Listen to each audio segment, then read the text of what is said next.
একমাত্র আল্লাহ ছাড়া এই পৃথিবীতে এবং পরকালে আমাদের আপন বলে কেউ নাই। বাকি সবাই সবার স্বার্থের জন্য আছে। মানুষ মানুষের অবস্থানকেই মূল্যায়ন করে। আমরা মারা গেলে পরে 40 দিন তারা আমাদেরকে মনে রাখবে কিনা সন্দেহ আছে। বিশ্বাস করছেন না? এই যে আমাদের অনেক আত্মীয় স্বজন মারা গেছে না, বছরে একটা বারো কি কবরস্থানে কেউ গিয়েছে? হয়তো যায়, মৃত্যুবার্ষিকী ওই দিন যায়, তাই না? দেখেন আমরা কিন্তু আস্তে আস্তে ভুলে গিয়েছি তাদের, আমরা ব্যস্ত হয়ে গেছি। ঠিক একইভাবে তারাও আমাদেরকে ভুলে যাবে। এই জন্যে আমি বারবার আপনাদেরকে মনে করে একটা কথা, আমার জীবন থেকে উপলব্ধি করি একটা কথা, যে একমাত্র আল্লাহ ছাড়া এই পৃথিবীতে এবং পরকালে আমাদের আপন বলে কেউ নাই। বাকি সবাই সবার স্বার্থের জন্য আছে। মানুষ মানুষের অবস্থানকেই মূল্যায়ন করে। মানুষ মানুষের অবস্থানকেই মূল্যায়ন করে। আল্লাহ রাব্বুল আলামিন আপনার ভিতরটাকে ভালোবাসেন। দেখেন, আপনি যখন নামাজ পড়েন নাই, আল্লাহ পাক কিন্তু আপনাকে ধ্বংস করে দেন নাই। আল্লাহ পরম করুণাময় আপনাকে হেদায়েত দিয়ে নামাজি বানিয়ে দিয়েছেন। জীবনে অনেক পাপ করেছেন, ইনস্ট্যান্ট আল্লাহ পাক শাস্তি দিতে পারতেন, আল্লাহ পাক দেন নাই। আল্লাহ আপনাকে ভালোবাসেন, আল্লাহ আমাকে ভালোবাসেন। আল্লাহ পাকের এই ভালোবাসার ঋণটা শোধ করার জন্য হলেও নামাজি হয়ে যান, আল্লাহর পথে ফিরে আসেন, দিনের জন্য কিছু করেন, দিনের ফিকির করেন, পড়াশোনা করেন। প্রিয় ভাইরা, আল্লাহ পাক তৌফিক দান করুন। দেখুন, এই রিবা থেকে দূরে থাকার জন্য একটা হাদিস যথেষ্ট, যে 4 শ্রেণীর মানুষকে আল্লাহ রাসূল সাল্লাল্লাহু আলাইহি ওয়াসাল্লাম লাআনত করেছেন, অভিশাপ দিয়েছেন। ইনশাআল্লাহ আজকের লেকচার যাদের কানে যাবে, আমরা যদি না খেয়েও মরে যাই, আল্লাহ পাক না খেয়ে মারবেন না ইনশাআল্লাহ। রিজিক আছে, খাবো ইনশাআল্লাহ। কিন্তু হয়তো বা অভাব হবে, টাকা পয়সা একটু কম হতে পারে, অন্যের 10 তলা ফ্ল্যাট হবে, আমার হবে না, ঠিক আছে? অন্যের এত বিঘা বিঘা জমি আমার হয়তো হবে না। কিন্তু ইনশাআল্লাহ তাআলা এই যে দুনিয়ার মুসাফিরের জীবনটা, এটা মুসাফিরের জীবন না? মুসাফিরের জীবনটা কেটেই যাবে ইনশাআল্লাহ। কাটবে না? যে কোনোভাবে কেটে তো যাবেই ইনশাআল্লাহ। এই যে পরকালের জীবনটা একটা চেতনার শক্তি, জানেন? দুনিয়াতে যত বাধা বিপত্তি আসুক, গাল মন্দ খান, গীবত তহমত খান, কষ্ট হোক, নির্যাতন হোক, একটা বিষয় মনের মধ্যে শান্তি দেয়। কি শান্তি? যে এই দুনিয়ার জীবনটা তো আর চিরস্থায়ী নয়, এটা তো আর সারা জীবন থাকবে না। ইনশাআল্লাহ এই অবস্থা আস্তে আস্তে পরিবর্তন হয়ে যাবে। ফাইন্না মাআল উসরি ইউসরা, পরকালে ইনশাআল্লাহ পাবো। দুনিয়াতে না পেলে কি হয়েছে, পরকালে পাবো ইনশাআল্লাহ। যুবক ভাই, এসব জেনা ছেড়ে দেন, আল্লাহ রাব্বুল আলামিন আপনার জন্য হুর রেখেছেন জান্নাত, ইনশাআল্লাহ পাবেন ইনশাআল্লাহ। এটা ছেড়ে দেন, সুদ ছেড়ে দেন, আল্লাহ পাক আপনার জন্য হাউজে কাউসার রাখছে ইনশাআল্লাহ, ঠিক আছে? অন্যায় পাপ ছেড়ে দেন, আল্লাহ রাব্বুল আলামিন আপনার জন্য জান্নাত রেডি করে রাখছে ইনশাআল্লাহ। এই দুনিয়ার জীবনটা ধোঁকা, একটা ছোট্ট জীবন, পুরা ধোঁকা, কিচ্ছু নাই এর মধ্যে। আমার কথা শোনেন, এই দুনিয়ার জীবনে কিছুই নাই। চারপাশে অনেক কিছু মনে হবে, আপনার বাড়ি আছে, গাড়ি আছে, স্ট্যাটাস আছে, টাকা পয়সা, প্রতিপত্তি সব আছে। আদতে আপনি একা, আদতে আপনাকে একাই কবরে যাওয়া লাগবে, একাই আল্লাহর সাথে হিসেব নিকাশ দিতে হবে। কেউ নাই সাথে, আমাদের সাথে কেউ নাই। কিন্তু আপনি মনে করছেন যে সেলিব্রিটিজম বড়, আমি পলিটিক্যাল নেতা হয়েছি, আমাকে সবাই চেনে, আমি ইকোনমিক সেক্টরে লিড দেই, রাষ্ট্রকে লিড দেই, আমি ধর্মতাত্ত্বিক ক্ষেত্রে লিড দেই, আমাকে দেখলে মানুষ বাহবা দেয়, ইত্যাদি ইত্যাদি। দিন শেষে আমি একা, আপনিও একাই। আমাকেও একাই যেতে হবে, আপনাকেও একাই যেতে হবে। এগুলো সব চারপাশের খালি অন্ধ মোহ, আর কিছু না। এই মোহের মধ্যে ঢুকে পড়বেন না, আল্লাহ পাক তৌফিক এনায়েত করুন। নবী সাল্লাল্লাহু আলাইহি ওয়াসাল্লাম বারবার বলতেন, আল্লাহুম্মা ইন্নী আউযু বিকা মিন ফিতনাতিদ দুনিয়া, বলতেন না? হে আল্লাহ, আমি এই দুনিয়ার ফিতনা থেকে তোমার কাছে আশ্রয় প্রার্থনা করছি। ওয়া ইন্নী আউযু বিকা মিন ফিতনাতিন নিসা, আমি মহিলাদের ফিতনা থেকেও আশ্রয় প্রার্থনা করছি। আরো দোয়া করতেন, আল্লাহুম্মা ইন্নী আউযু বিকা মিন আযাবিল কবর, হে আল্লাহ, আমি কবরের আযাব থেকে আশ্রয় প্রার্থনা করছি। ওয়া আযাবি জাহান্নাম, জাহান্নামের আযাব থেকে আশ্রয় প্রার্থনা করছি। ওয়া মিন ফিতনাতিল মাহইয়া ওয়াল মামাত, জীবন মৃত্যুর ফিতনা থেকে আশ্রয় প্রার্থনা করছি। ওয়া মিন শাররি ফিতনাতিল মাসিহিদ দাজ্জাল, এবং দাজ্জালের ফিতনা থেকে আশ্রয় প্রার্থনা করছি। দাজ্জালে পরে আসবো ইনশাআল্লাহ। দাজ্জাল নিয়ে আলোচনা করলে আবার কিছু মানুষ খারাজি ট্যাগ লাগাই দিতে পারে, ওই জন্য এদিকে আমি এখন যাচ্ছি না। হ্যাঁ, সামনে আসি। তো রিবার বিষয়টা বলছিলাম। আইয়ামে জাহিলিয়াতের যে সেই রিবা এখনকার বিশ্বে আছে কি নাই বলেন? ওই সময় না হয় মক্কায় ছিল, এখন কি সারা বিশ্বব্যাপী নাই? বিশ্বের কোনো কান্ট্রি রিবা মুক্ত না, বিশ্বের কোনো দেশ রিবা থেকে মুক্ত থাকতে পারবে না, এই বিশ্ব পরিচালনা যারা করছে ওদের আন্ডারে থাকলে। কখন হবে বিশ্ব রিবা মুক্ত? একদিন বিশ্ব রিবা মুক্ত হবে ইনশাআল্লাহ। একদিন না একদিন এই বিশ্বটা সুদমুক্ত হবে ইনশাআল্লাহু তাআলা। তখন জালেম পার পাবে না, মাজলুমের রক্ত শ্রম বৃথা যাবে না ইনশাআল্লাহ।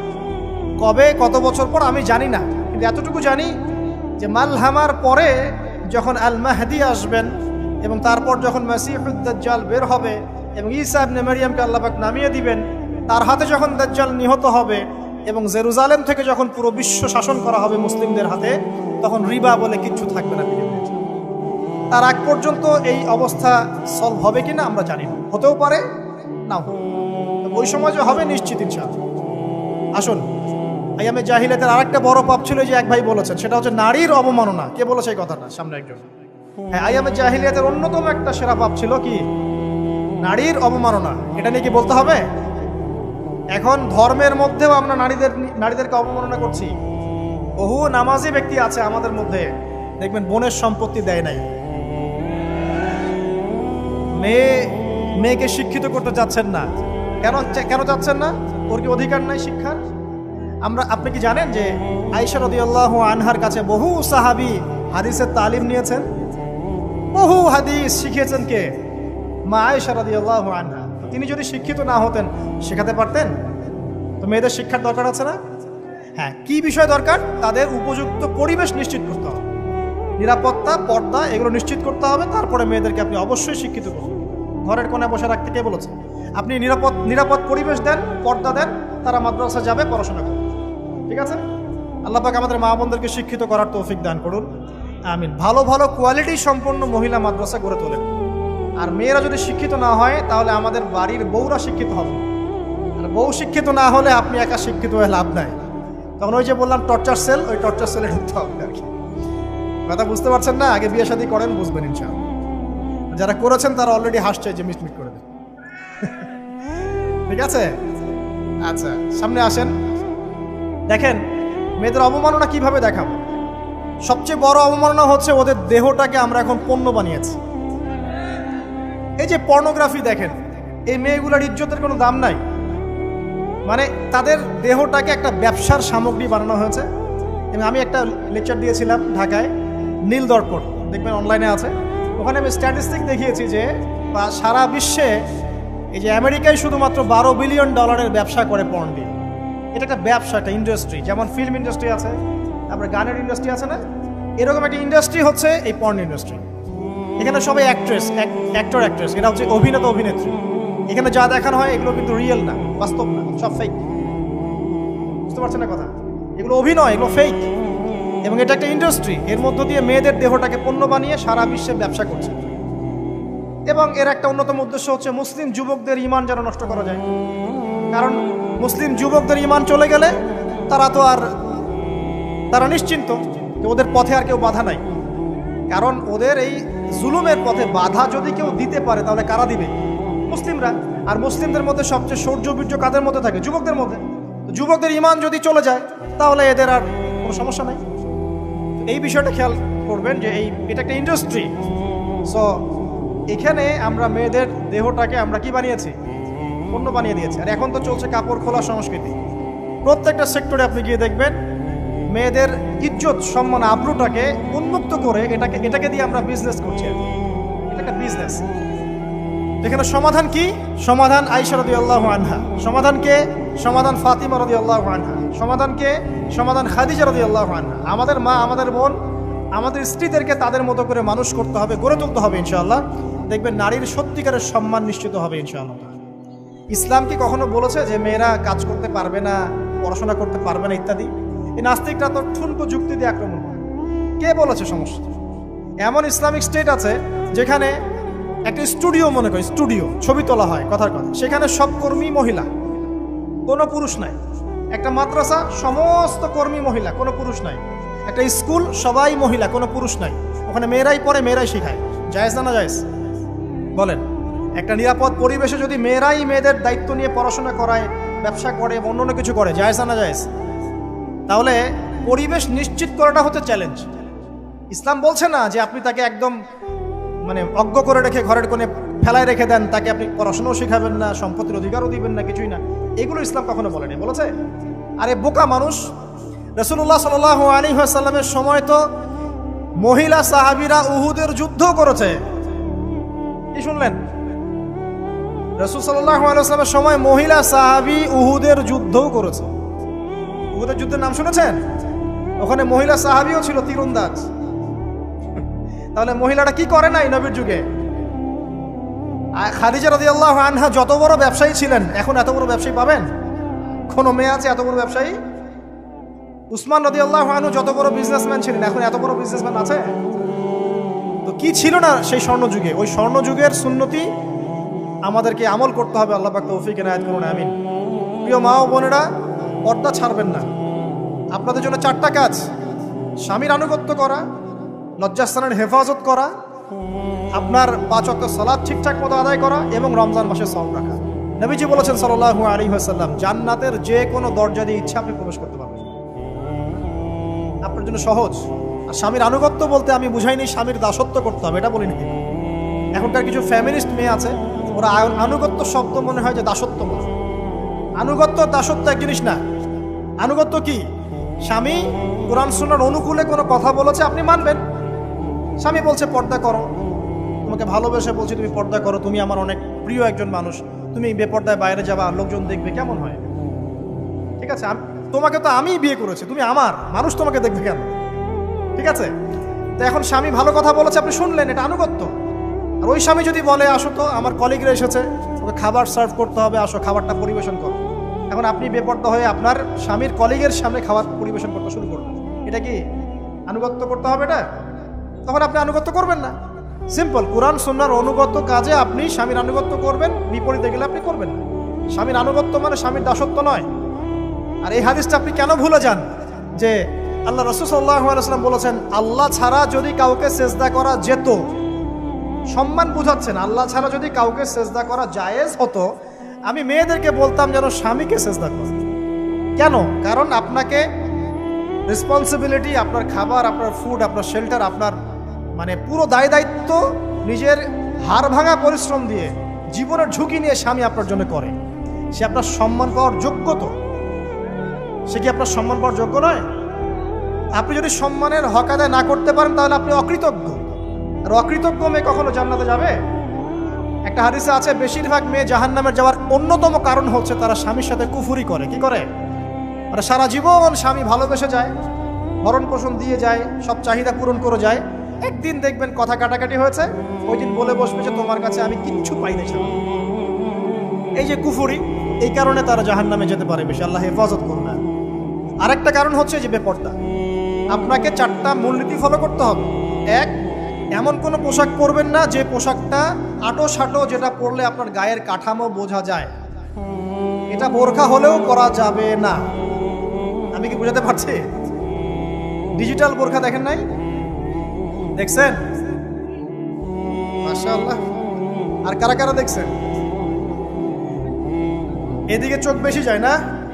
আচ্ছা, এমনি দেখা যায়, চোখ দিতে হয় না, এমনি দেখা যায়। ডিজিটাল বোরখা চলবে না, ডিজিটাল বোরখা চলবে না। আমার মত, এটা আমি মত দিচ্ছি, আমি আল্লাহর রাস্তায় সময় দিয়েছি অনেক দিন, এবং এখানে যে পর্দাটা শেখানো হয় এরকম পর্দা আমি অন্য কোথাও দেখিনি। এত চমৎকার পর্দা শেখানো হয়। কারা কারা সময় লাগিয়েছেন? 3 দিন 7 দিন সময় দিয়েছেন কারা কারা? বেশিরভাগই দেন নাই। সমস্যা নাই, দিতে হবে, আমি বাধ্যতামূলক বলিনি আপনাকে। বলেছি এখানে পর্দা শেখানো হয়, চমৎকার পর্দা শেখানো হয়, যে এখানে চোখটা পর্যন্ত তাদের ঢেকে রাখার তালিম দেওয়া হয়। যাই হোক, যেখানেই শেখেন, অ্যাটলিস্ট পর্দাটা শিখলেই হলো। এমন পোশাক হবে না যেই পোশাকটা আটো সাটো, যেটা পরে আপনার গায়ের কাঠামো বোঝা যায়। 2 নম্বরে এমন পোশাক পরা যাবে না যেই পোশাকটা পরলে বাহির থেকে ভিতরের অঙ্গ দেখা যায়। দেখেছেন? দেখেন নাই? দেখছেন হুজুর?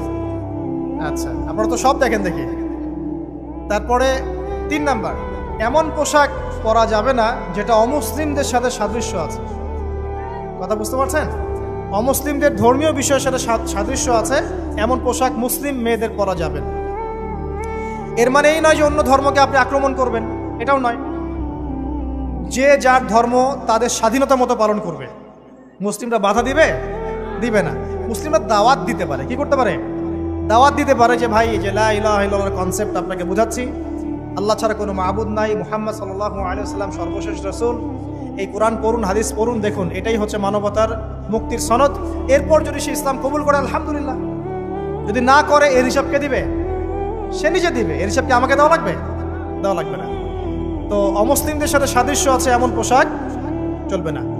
আর 4 হচ্ছে পুরুষরা মেয়েদের পোশাক পরতে পারবে না, মেয়েরা পুরুষদের পোশাক পরতে পারবে না। জি, আপনাদেরকেই বলছি, আপনারা জিন্স পরতে পারবেন না, মেয়েদেরকে বলছি, এবং টি শার্ট পরতে পারবেন না। আপনারা ওই যে যা ইচ্ছা তাই ড্রেস পরে বলবেন যে 1000 বছরের সভ্যতা সংস্কৃতি, এসব বাজে কথা চলবে না এখানে। এটা 1000 বছরে কোনোদিনও আমাদের দাদা নানিরা এগুলা কখনো পরে নাই। করছে? আপনার দাদি কখনো ওইরকম পরছিল শাড়ি? তো যে বললো 1000 বছর থেকে পরে আসতেছে নাকি? সুবহানাল্লাহ। তো এখানে বিষয়টা হচ্ছে পুরুষ মেয়ের পোশাক পরতে পারবে না, মেয়ে পুরুষের পোশাক পড়তে পারবে না। আমি খুব সংক্ষিপ্ত করে আপনাকে কোরআন সুন্নাহ থেকে 4টা মূলনীতি বলে দিলাম। এই 4টা মূলনীতি কোরআনেও আছে, হাদিসেও আছে। আসেন, এই যে নারীর অবমাননা, এই বিষয়টা আইয়ামে জাহিলিয়াতে যেমন ছিল, এখন দেখবেন আরো বড় পরিসরে এসেছে। আসে নাই? এই যে ফ্যাশন শো, দেহের প্রদর্শনী, বিভিন্ন ফিল্মস দেখবেন, ফিল্ম ইন্ডাস্ট্রিজে দেখবেন, মিউজিকে দেখবেন, পর্নে দেখবেন, মেয়েদের দেহটাকে নিয়ে ব্যবসা করা হচ্ছে। আগে তো না হয় কন্যা সন্তান হলে জীবন্ত পুঁতে ফেলতো নাকি? এখন যদি গর্ভের বাচ্চা মেয়ে জানে, অনেকে আগেই মেরে ফেলে। বুঝেন নাই মনে হয়? অনেকে যদি জানে যে গর্ভে মেয়ে সন্তান আছে, আগেই মেরে ফেলে। এমন অনেক দেশ আছে, আমি নাম বলছি না দেশের সঙ্গত কারণে, যে সেই দেশে এরকম মেয়ে সন্তানকে এই যে খালাস করে ফেলার, নষ্ট করে ফেলার, ভ্রূণ নষ্ট করার আলাদা ক্লিনিক আছে, আলাদা হসপিটাল আছে। বলে নাউজুবিল্লাহ। তো আসলে ওই 1450 বছর আগের মানুষটা বেশি বর্বর ছিল না আমরা বেশি বর্বর? এই অধিকারের কথা বলে বলে আমরা মেয়েদের দেহটাকে নিয়ে এখন মস্করা করছি, তামাশা করছি। সবচেয়ে সেরা অধিকার কোথায় পাবে? কোরআনে পাবে, হাদিসে পাবে, ইসলামে পাবে। তার পর্দা নিশ্চিত হবে, দেহ সেফ থাকবে, তার ইজ্জত নিশ্চিত হবে, ইজ্জত সেফ থাকবে, তার সম্মান সেফ থাকবে, তাকে রাজরানীর মতো স্বামী বাসায় রাখবে, কারণ সে হচ্ছে তার কাছে সবচেয়ে মূল্যবান প্রিয় বস্তু। শুধু তাই নয়, সম্পত্তির অধিকার তাকে দিতে হবে। একজন মেয়ে তার ভাইয়ের সম্পত্তি পাবে, তার বাবার সম্পত্তি পাবে, তার স্বামীর সম্পত্তি পাবে, সব দিক থেকে সে সম্পত্তি পাবে। আর একজন ছেলে কিন্তু সব দিক থেকে সম্পত্তি পাবে না। এই বিষয়গুলো যখন এক শ্রেণীর মানুষ বোঝে না, তখন ইসলামের বিরুদ্ধে অহেতুক প্রপাগান্ডা চালানো শুরু করে। সবচেয়ে সেরা সম্মান রক্ষার উদাহরণ দেয়া হয়েছে ইসলামে, কোরআনে এবং হাদিসে। এই কথাটা আপনাদের মা বোনদেরকে বোঝাবেন, তবে নম্রতার সাথে বোঝাবেন, কারণ উচ্চবাচ্য করলে তারা কথা শুনবেন। আল্লাহ রাসূল সাল্লাল্লাহু আলাইহি ওয়াসাল্লাম বলেছেন, কিছুটা বাঁকা হাড় দিয়ে তাদেরকে তৈরি করা হয়েছে। যদি আপনি শক্ত করে চাপ দিতে যান তাহলে ভেঙে যাবে, আর যদি আপনি ওই অবস্থায় ছেড়ে দেন তাহলে বাঁকাই থেকে যাবে। এখানে আপনাকে হিকমা অবলম্বন করতে হবে। আল্লাহ পাক তৌফিক দান করুন। একটা বিষয় বলছিলাম, ওই যে শিরকের পাপ এখন গ্লোবালাইজেশন হয়েছে না, ওই সুদের পাপ এখন গ্লোবালাইজেশন হয়েছে না। গ্লোবালাইজেশন বোঝেন? মানে বিশ্বায়ন, পুরো বিশ্বে ছড়িয়ে পড়েছে না। আরেকটা হচ্ছে এই যে মেয়েদের অবমাননা, এটা সারা বিশ্বে ছড়িয়ে পড়ে নাই? আচ্ছা, আর দুটা বলবো, এরপর বলে আমি শেষের দিকে যাচ্ছি। আসা, একটা হচ্ছে মাদক। আইয়ামে জাহিলিয়াতের অন্যতম সেরা পাপ ছিল কি? মাদক। ওই যে বলছেন জাহিলি যুগ, কেন বলছেন জাহিলি যুগ? বিকজ ওইখানে মাদক খেত মানুষ বেশি। এখন বলেন, ওখানে না হয় মক্কায় মাদক খেত মানুষ, এখন সারা বিশ্বে মাদক ছড়িয়ে পড়ে নাই? বেশি না কম? এখন এই যে নতুন নতুন মাদক আসছে, ইয়াবা, আরো নাকি কি কি আসছে নতুন নতুন, আমরা নামও জানি না। এই যে গাজার নাম জানি, ফেন্সিডিলের নাম জানি, আর কি কি আছে? হিরোইন বলেন, আর দু একটা, আফিম, আর কি আছে? হ্যাঁ, রেন্ডি, সুবহানাল্লাহ, এই নামও কখনো শুনি নাই আমি। আচ্ছা শোনেন, বিষয়টা হচ্ছে, দেখুন এই বিষয়টা কি হালাল না হারাম? আচ্ছা, এটাকে যদি আমরা হালাল করে নেই তাহলে কি হবে? কুফরি হবে না শিরক হবে? শিরক কুফর দুটোই হচ্ছে। কিন্তু এখন মক্কার কিছু মানুষ মাদক খেয়েছে বুঝলাম, আল্লাহ রাব্বুল আলামিন ধাপে ধাপে এখান থেকে বের করেছেন। প্রথমে বলেছেন মদ খেয়ে নামাজের ধার কাছে যেও না। হ্যাঁ, তারপরে বলেছেন এই যে মাদকে কিছুটা উপকার আছে কিন্তু বেশি ক্ষতি। তারপর বলেছেন খেয়ে নামাজের কাছে যেও না। তারপর ধাপে ধাপে শেষের দিকে এসে আল্লাহ পাক বলেছেন যে এটাকে ছেড়ে দাও। সূরা মাইদায় পড়ে দেখেন, এটা শয়তানের কাজ। তখন সাহাবায়ে কেরাম রাদিয়াল্লাহু আনহুম পুরোপুরি মাদক থেকে নিজেদেরকে মুক্ত করলেন। এরপরে কি কখনো তারা মাদক ছুঁয়েও দেখেছেন? বরং মাদকদ্রব্য সেবন করলে 40টা লাঠি বেত্রাঘাত করতে হয় ইসলামিক শাস্তি। কয়টা লাঠি? আর উমর রাদিয়াল্লাহু আনহুর সময়ে 40 লাঠিকে বাড়িয়ে 80 লাঠি করা হয়েছে। কত লাঠি? 80 লাঠি। কিন্তু আরো একটা পাপের শাস্তি আছে, বলবো? অপবাদ। এখন যেটা বেশি দেওয়া হয়, অপবাদ, মিথ্যা অপবাদ, সতী সাদী নারীর উপরে মিথ্যা অপবাদ, এর শাস্তি হচ্ছে 80 লাঠি। আবার 100 লাঠির শাস্তি আছে, 100 লাঠি। এটা কিসের জানেন? জিনা। জিনা এই যে যারা করছেন, এর শাস্তি হচ্ছে 100 লাঠি। তাও জনসমক্ষে দিতে হবে, গোপনে না। আর 1 বছরের জন্য এলাকা ছাড়া করতে হবে। রজম একটা শাস্তি আছে, রজম। এটা কি? রজম মানে পাথর নিক্ষেপ করে হত্যা। এটা তো বর্বর, তাই না? অমানবিক, মধ্যযুগীয়। এসব কথা শুনছেন না? শোনেন, কিছু কিছু বিষয় আছে যে বিষয়গুলো করার পরে এই পৃথিবীতে মানুষ বেঁচে থাকার অধিকারটা হারিয়ে ফেলে। কথা বুঝতে পারছেন না? কিছু কিছু পাপ আছে, এগুলো করলে পরে মানুষ এই পৃথিবীতে বেঁচে থাকার অধিকারটা হারায় ফেলে। যেমন কোনো বিবাহিত ব্যক্তি যদি জেনা করে, নাউজুবিল্লাহ, কোনো ছেলে যদি কোনো ছেলের সাথে যৌন সম্পর্ক করে, সমকামী করে, বা এটাকে যেটা গে মানে যেটা কি বলে, সমকামিতা, ঠিক আছে, এই কাজ যদি কেউ করে, নোংরা কাজ যদি কেউ করে, কোনো মেয়ে যদি কোনো মেয়ের সাথে এরকম কোনো কাজ করে, একই পাপ। এইসব পাপ করলে পরে এই পৃথিবীতে বেঁচে থাকার অধিকারটা সে হারিয়ে ফেলে। কথা কি বুঝতে পারছেন? আচ্ছা, তখন শাস্তি হচ্ছে আল্লাহ রাব্বুল আলামিন পাথর নিক্ষেপ করে হত্যা করতে বলেছেন। কারণ হচ্ছে সে এত গর্হিত একটা কাজ করেছে যেটা এই শাস্তি পাওয়ার সম্পূর্ণ যোগ্য। এবং কওমে লূত নামে যে কওম ছিল, ওই কওমটাকে আসমানে উঠিয়ে আল্লাহ পাক পাথর বর্ষণ করে এভাবেই শেষ করে দিয়েছে। জর্ডান একটা দেশ আছে না, জর্ডান, জর্ডানের পাশে ডেড সি নামে একটা জায়গা আছে, ডেড সি, মৃত সাগর। ওইখানে সাদুম নামে একটা গোত্র থাকতো। কোন গোত্র? সাদুম। ওই সাদুম গোত্র এরকম সমকামী ছিল। আল্লাহ রাব্বুল আলামিন লূত আলাইহিস সালামকে পাঠিয়েছিলেন, তারা হেদায়েতের বাণী শোনে নাই। আল্লাহ পাক ওদেরকে আসমানে উঠিয়ে পাথর নিক্ষেপ করে উল্টা দিকে দাফন করে দিয়েছে। কিছু কিছু পাপ আল্লাহ পাক সহ্য করেন না, আল্লাহ পাকের আরশ কেঁপে ওঠে। এই পাপগুলো সেরকম পাপ। কথা বুঝতে পারছেন? তো এই যে জিনা, পর্নোগ্রাফি, ব্যভিচার, পরকে, এগুলোর মধ্য দিয়ে আমরা নারীর অবমাননা করছি না? এবং ধর্মের মাধ্যমেও মাঝে মাঝে করছি, যখন আমরা ধর্মের নামে মেয়েদের অধিকার দিচ্ছি না। অনেকেই সম্পত্তির অধিকার দিচ্ছেন না, অনেকে শিক্ষিত করছেন না, অনেকেই আরো যৌতুক নিচ্ছেন না, যৌতুক নিচ্ছেন না অনেকেই। যে বিয়ের সময় যৌতুক নেয়, এটা তো মেয়ের উপর, মেয়ের পিতার উপর টর্চার করা, সম্পূর্ণ হারাম, সম্পূর্ণ হারাম।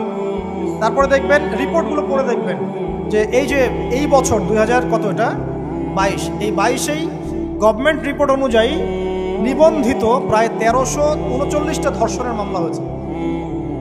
তো এটা এখন অ্যাভেলেবল, যে কোনো সব জায়গায় ধর্ষণ হচ্ছে, এখন অ্যাভেলেবল। মানুষ এটাকে স্বাভাবিক মনে করছে, এখন নর্মাল, নর্মাল ধর্ষণ হতেই পারে, মানুষ এখন এমন মনে করছে। প্রত্যেক দিন পেপার খুলবেন, দেখবেন রেপের খবর, প্রত্যেক দিন খবর শুনবেন ধর্ষণের খবর। আর সব খবর তো আসে না, আসে হয়তো 10%, 20%, 30%, বেশিরভাগই আসে না। এলাকায় মোড়ে মোড়ে দেখবেন, গ্রামে গঞ্জে শহরে বন্দরে খালি ইফটিজিং, ইফটিজিং দেখবেন, খালি ইফটিজিং। মেয়েদেরকে যৌন হয়রানি করা হচ্ছে, বাসে, অটোতে, টেম্পুতে, সব জায়গায়। বাসের মধ্যে মেয়েকে রেপ করে ফেলা হচ্ছে। একটা বাচ্চা মেয়ে যে বোঝেও না যে সেক্সুয়াল বিষয়গুলো কি জিনিস, ওকেও রেপ করা হচ্ছে। এই যে মহামারী, আপনি তো বুঝতে পারছেন না যে আমরা কোন সমাজে আছি। এই সমাজে আপনার মেয়ে তো সেফ না, আমার মেয়ে তো সেফ না। আমার মেয়ে, আপনার মেয়ের ভবিষ্যৎ কি হবে, এর ভবিষ্যতের নিশ্চয়তা কে দিবে? আপনার মেয়ের ইজ্জতের ভবিষ্যতের নিশ্চয়তা কে দিবে? এই নিশ্চয়তা দেওয়ার মতো মানুষ কোথায়, নেতা কোথায়? কারো ঘরের স্ত্রী, কারো ঘরের বোন, কারো ঘরের মেয়ে এখন সেফ না। যে কোনো জায়গায়, যে কোনো বাসে, ট্রাকে, ট্রেনে, অটোতে, সব জায়গায় হতে পারে। আর এগুলোকে আমরা প্রমোট করছি, এখন নগ্নতাকে প্রমোট করছি, পর্নকে প্রমোট করছি। এই নগ্নতা, পর্ন, এসব দিয়ে মানুষের মাথাটাকে পুরো জানোয়ার বানিয়ে ফেলা হয়েছে। পর্ন দেখাতে দেখাতে ছেলেদের মাথাটাকে জানোয়ার, পশু বানিয়ে ফেলা হয়েছে। এরা এখন বোঝে না যে মেয়ে কি জিনিস, মা কি জিনিস, বোন কি জিনিস, তাও বোঝে না। ভাই বোনের সাথে জেনা করেছে, চাচাতো বোন চাচাতো ভাইয়ের সাথে জেনা করছে, চাচাতো ভাই ফুফাতো বোনের সাথে জেনা করছে। রংপুরের খবর শুনলাম যে মায়ের সাথে ছেলেও জেনা করেছে। না, এগুলো কেন হচ্ছে? এই মহামারী কেন হচ্ছে? কি সমাধান দিবে? সমাধান ইসলামে ছিল, আমরা নেই নাই। সমাধান হচ্ছে, প্রথম সমাধান অশ্লীলতার মহামারী বন্ধ করতে হবে, পর্দা নিশ্চিত করতে হবে, পর্নোগ্রাফির সমস্ত সাইটগুলো বন্ধ করে ফেলতে হবে। আজকের নিউজ দেখেছি আমি, এটা আমি ধন্যবাদ জানাই বাংলাদেশ গভর্নমেন্টের যে তথ্য প্রযুক্তির যে সেন্টার আছে, প্রায় 26,000 পর্ন সাইট তারা বন্ধ করে দিয়েছে, আলহামদুলিল্লাহ। তো কথা বললে তো কাজ হবে, কথা না বললে কাজ হবে কিভাবে? 26,000 পর্ন সাইট তারা বন্ধ করে দিয়েছে। যখন সমাজের মানুষ পর্ন দেখতে দেখতে পশু হয়ে গেছে, আপনি বাইরে এই যে আলখাল্লা টুপি দাঁড়িয়ে পরে ঘুরলে লাভ আছে? ভিতর থেকে তো আপনি পশু। দেখবেন মসজিদ ইমাম সাহেব নামাজ পড়তে এসেছে, বাসায় পর্ন দেখে আসছে, নামাজে কোনো মনোযোগ নাই। দেখবেন টাপাটাপ নামাজ পড়ছে, কোনো মনোযোগই নাই, পর্ন দেখে। ইমানের আলোচনা করবেন, খুব লাফালাফি করলো, 2 দিন পর দেখবেন কোনো খবর নাই, পর্ন দেখতে দেখতে ভিতরটা শেষ, ড্যামেজ। পর্নোগ্রাফিতে যে একবার আসক্ত হয়েছে, তার মধ্যে ইমানের কোনো তেজই থাকবে না, কোনো তেজ থাকবে না। এখন আলেম জালেম সবার ফোনে ফোনে দেখবেন পর্ন চলে আসতেছে, কেউ দেখতে না চাইলেও তাকে দেখতে বাধ্য করা হচ্ছে। ফেসবুকে ঢুকবেন, নগ্ন দৃশ্য। এই নগ্নতা দিয়ে, এই পর্নোগ্রাফি দিয়ে, এই যে মিডিয়ার মধ্যে দিয়ে প্রমোটিংটা দিয়ে ব্যভিচার ছড়িয়ে দেয়া, জেনা ছড়িয়ে দেয়া, অশ্লীলতা ছড়িয়ে দেয়া, পরকীয়া ছড়িয়ে দেয়, এর মধ্য দিয়ে নারীর সম্মান, দেহ, ইজ্জতকে আমরা এখন রাস্তার সাথে মিশিয়ে দিয়েছি। কিসের অধিকারের কথা বলছে? কিসের নারী অধিকারের কথা বলছে? খালি ডিগ্রি সার্টিফিকেট অর্জন করতে পারলেই অধিকার হয়? আমার তো ইজ্জতই ঠিক থাকলো না, আমার অধিকার কোথায় থাকলো? একটা সার্টিফিকেট অর্জন করার জন্য কলেজের মেয়েদেরকে বড় বড় নেতার বেডরুমে ঢুকানো হচ্ছে, দেখেন নাই? তো একটা সার্টিফিকেট অর্জন করতেই হবে আমাকে, নিজের ইজ্জত বিক্রি করে দিয়ে হলেও আমার সার্টিফিকেট অর্জন করতেই হবে। লাথি মারি এসব পড়াশোনার পিছনে, দরকার নেই আমার পড়াশোনা। হচ্ছে বাসায় এলাকায় এলাকায় মহিলা মাদ্রাসা করেন, মাদ্রাসায় মেয়েদেরকে পড়ান। আমি খুব দুঃখের সাথে বলছি, অনেক মাদ্রাসাতেও এরকম ঘটনা কিন্তু ঘটেছে না? এখানে একটা কথা আমরা পরিষ্কার করতে চাই, সেটা হলো যে পাপী, রেপী, ধর্ষণী, সে আলেম করুক আর জালেম করুক, ইমাম করুক আর জালেম করুক, ফাসেক করুক, সবাইকে সমান শাস্তি নিশ্চিত করতে হবে। আর শাস্তি হবে দৃষ্টান্তমূলক, যেন আরো 10 জন দেখে শিক্ষা নেয়। ওই যে ইসলামে আছে না হাত কেটে ফেলা, কি কারণে বলেন তো? কারণ সবাই যখন দেখবে এই যে খুঁটির সাথে বেঁধে একটা চোরের হাত কেটে ফেলা হয়েছে, এলাকার সব মানুষ দেখেছে, চুরি বাড়বে না কমবে?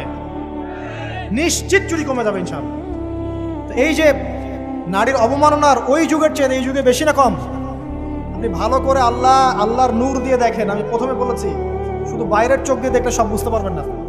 আল্লাহ পাকে নূর দিয়ে দেখেন, কোরআন সুন্নাহর গভীর জ্ঞান দিয়ে দেখেন, দেখবেন ওই জাহিলিয়াতের চেয়ে 1000 গুণ বেশি জাহিলিয়াত এখনকার বিশ্বে চলছে। আল্লাহ পাক আমাদের মা বোনদের ইজ্জত হেফাজত করুন, তাদের সম্মান হেফাজত করুন। আমরা দোয়া করি আল্লাহ পাক তাদেরকে উচ্চশিক্ষায় শিক্ষিত করুন, নিরাপত্তা নিশ্চিত করুন। কেউ যদি ওদের দিকে খারাপ চোখ তুলে তাকায়, আল্লাহ পাক সেই চোখকে যেন ধ্বংস করে দেন। আল্লাহ পাক তাদের ইজ্জতের প্রতি যদি কেউ খারাপভাবে হাত বাড়ায়, তাদের শাস্তি যেন নিশ্চিত করার তৌফিক আল্লাহ পাক আমাদেরকে দান করে। আল্লাহ পাক আমাদের মা বোনদেরকে মহামূল্যবান মনে করে আমাদেরকে হেফাজত করার তৌফিক দান করুন, আমিন। আর তাদেরকে যারা নগ্ন করতে চায়, আল্লাহ পাক এদেরকে ধ্বংস করে ছেড়ে দিন, আমিন। আল্লাহ পাক বলেছেন, যারা চায় মুমিন মুসলিমদের সমাজে অশ্লীলতা ছড়িয়ে পড়ুক, দুনিয়া এবং আখিরাত উভয় জাহানে আল্লাহ পাক এদেরকে ধ্বংস করুন। আরেকটা বলে শেষ করি, সেটা হলো, কয়টা বলেছি ভাই? জাহিলিয়াত। ইমাম মুহাম্মদ বিন আব্দুল ওয়াহাব রাহিমাহুল্লাহ, তার একটা বইয়ের মধ্যে 1000টা জাহিলিয়াত আছে। আমি 5টা বাছাই করেছি। কয়টা? 5টা। কয়টা বলেছি? 4টা। এক হচ্ছে কি বলেছিলাম? শিরক, আছে না নাই? রিবা এখন আছে না নাই? 3 নাম্বার কি ছিল? মাদক। আর 4 নাম্বার নারীর অবমাননা। মাদক তো বুঝলেন, এটা তো আমার চেয়ে আপনারা ভালো বুঝেন, মাদক সব জায়গায় আছে। একটা কথা বলি, দেখুন মাদক নিয়ে একটা কথা বলি, শুনুন। আপনাদের কি কখনো গায়ে কখনো ফোড়া হয়েছে? কার কার গায়ে ফোড়া হয়েছে বলি? আব্দুল, আচ্ছা, কেমন ব্যথা? ফোড়া ফেটে গেলে কি বের হয়? রক্ত আর পুঁজ বের হয়, তাই তো? তো নবী সাল্লাল্লাহু আলাইহি ওয়াসাল্লামকে সাহাবীরা পরে জিজ্ঞাসা করলেন, ইয়া রাসূলুল্লাহ, কোন পাপের কারণে তাদেরকে এই শাস্তি দেওয়া হচ্ছে? নবী করিম সাল্লাল্লাহু আলাইহি ওয়াসাল্লাম বললেন, তাদেরকে এই শাস্তি দেওয়া হচ্ছে একটা পাপের কারণে, সেটা হলো মাদক দ্রব্য সেবন করা। আর ওই পানীয়টার নামও নবীজি বলে গেলেন, তার নাম হচ্ছে তিনাতুল খাবাল। কি নাম? তিনাতুল খাবাল। এই তিনাতুল খাবাল মানে জাহান্নামীদের রক্ত এবং পুঁজ। এটা খেতে দেয়া হচ্ছে মাদকদ্রব্য সেবনকারীদের জন্য। আল্লাহ রাসূল সাল্লাল্লাহু আলাইহি ওয়াসাল্লাম বলেছেন, কোনো ব্যক্তি যদি মাদক সেবন করে তার 40 দিনের নামাজ কবুল হবে না। সে যদি আবার তওবা করে ফিরে আসে, আল্লাহ পাক মাফ করে দিবেন ইনশাআল্লাহ। যদি আবারও মাদক খায়, আবার 40 দিনের নামাজ কবুল হবে না। তারপর যদি আবার তওবা করে, আবার আল্লাহ মাফ করে দিবেন ইনশাআল্লাহ। তারপর যদি আবার মাদক খায়, আবার 40 দিনের নামাজ কবুল হবে না। তারপর যদি আবার তওবা করে, আবার আল্লাহ মাফ করে দিবেন। তারপরে যদি আবার মাদক খায়, তখন আল্লাহ রাব্বুল আলামিন তাকে তিনাতুল খাবাল পান করান। প্রিয় ভাইরা, আপনারা মুসলিম না? আমরা মুসলিম না? মুসলিম যুবকদের সবচেয়ে সেরা অস্ত্র হচ্ছে ঈমান এবং নৈতিকতা। অন্যরা জাহিলিয়াতের স্রোতে ভেসে যাক, মুসলিম তরুণরা কখনো জাহিলিয়াতে যাবে না ইনশাআল্লাহ। আমার সাথে ওয়াদা করেন যে কোনো প্রকার মাদকদ্রব্যের সাথে সংশ্লিষ্ট থাকবেন না। একটা সিগারেটেও কখনো টান দিবেন না। কারণ সিগারেটটা কি? সিগারেট আপনাকে আস্তে আস্তে অন্য মাদকের দিকে নিয়ে যাবে। সিগারেট খাওয়া শিখেছিস, এখন গাঁজাও খা। গাঁজা খাওয়া শিখলে এখন ওটা খা, এই করতে থাকে। এক পর্যায়ে আপনি এখান থেকে আর বের হতে পারবেন। এখানে আপনার দেহের ক্ষতি, আপনার মস্তিষ্কের ক্ষতি, আপনার পরিবারের ক্ষতি। এমন আপনি যদি পরবর্তীতে গিয়ে পরিবার গঠন করতে চান, আপনি সুখী পরিবারও গঠন করতে পারবেন না, কারণ ভিতর থেকে আপনি নিজেকে শেষ করে ফেলছেন।